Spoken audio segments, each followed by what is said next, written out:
आज आपला channel golden food recipes and ब्लॉग्समध्ये आपण बनवणार आहोत मोगा भोपळाचा पराठा।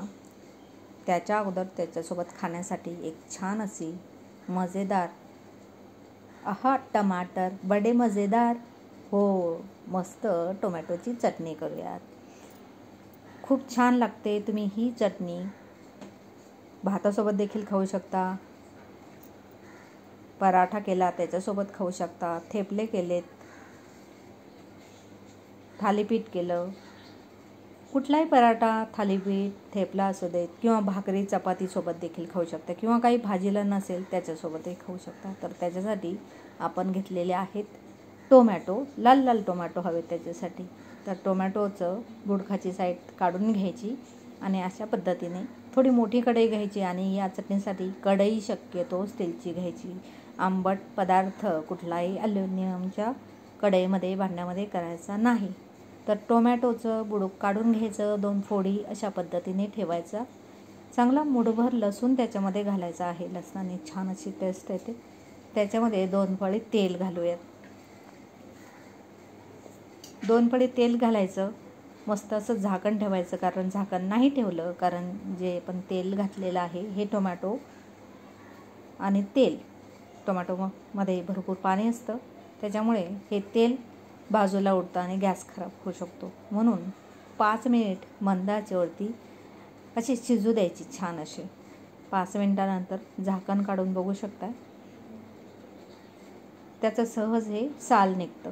तरी आपण त्याला एकदा मिक्स करून घेऊयात, कारण खालची बाजू जास्त शिजली असेल आणि वरची बाजू आपण पलटी करून घेऊयात, म्हणजे एखादं साल त्याच्यामध्ये राहणार नाही। आपल्याला सगळे साल काढून घ्यायचे आहेत। तर अजून थोडा वेळ मी त्याला शिजू दिलं आणि झाकण तसंच ठेवायचं थंड होईपर्यंत, म्हणजे ही सालं मस्त अशी अलगद निघून येतात। हाताने काढायची नसतील तर चिमटा आपल्या घरात असावाच। हा चिमटा दिसायला छोटासा पण खूप कामी येतो। या पद्धतीने चिमटीमध्ये साल पकडून अलगद काढता येतं, हाताची बोटं देखील खराब होत नाही। आणि एक मॅशर घ्यायचा, या पद्धतीने हे शिजलेले टोमॅटो साल काढलेले चांगले मॅश करून घ्यायचे। मिक्सरमध्ये घातलेले टोमॅटोची चटणी चवीला वेगळी लागते, पण अशी मॅश केलेली चटणी चवीला खूप छान लागते। तर चांगले मॅश करून घ्यायचे। जो लसूण आपण त्याच्यामध्ये घातलेला आहे तो देखील त्याच्यासोबत मॅश करून घ्यायचा। तो पूर्ण मॅश झाला पाहिजे असं नाही, तो अर्धवट मॅश झाला पाहिजे, म्हणजे चटणी खूप छान लागते। आता याच्यामध्ये एक मध्यम आकाराचा कांदा आणि यात बारीक कापून घालायचा। कच्चाच कांदा आपण घातलेला आहे, टोमॅटो शिजलेले आहे। आता लाल मिरची पावडर मी याच्यामध्ये घातलेली आहे, बाकीचे कुठलेही मसाले मी याच्यामध्ये घातलेले नाहीत। कोथिंबीर घालायची, छान अशी ही चटणी मिक्स करायची। आपण कढई खाली उतरून घेतलेली आहे, गॅसवर ठेवलेली नाही, मॅश करताना खाली उतरून घेतली होती। आणि आता हे सर्व साहित्य मिक्स केल्यानंतर आपण त्याला एक वाफ देणार आहोत। त्याच्यासाठी गॅस पुन्हा चालू केला आणि गॅसवरती ही टोमॅटोची चटणी ठेवूयात। आत्तापर्यंत आपण मीठ घातलं नव्हतं, चवीनुसार मीठ घालून घेऊयात। आपण नेहमी टोमॅटो भाजीमध्ये घातले की लगेचच मीठ घालतो, पण मी येथे मीठ नंतर घातलेलं आहे, कारण कांदा आपण घालतो तर सर्व भाजीचा अंदाज घेऊन चवीनुसार मीठ घालता येतं, म्हणून मी शेवटी घातलं।